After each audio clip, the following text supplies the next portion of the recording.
So guys, gawa ako ng ala KFC guys.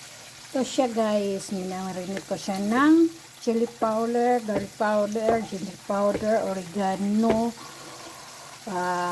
onion powder, and black pepper powder, and salt. Then, ito siyang ginawa ko, at saka yan guys. At saka ito na siya guys. Ayan. Hindi to siya spicy guys. Yung isang crunch ang spicy. Pero ito siya guys, hindi to siya spicy ang ginawa ko ngayon.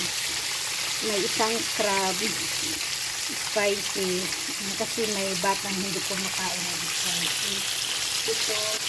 Ito yung spicy guys. Lagyan ko to ng chili, black pepper. At yan siya guys. We try.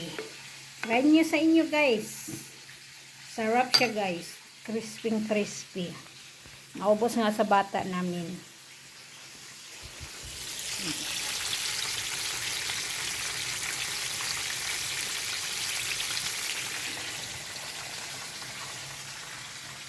Thank you for watching guys.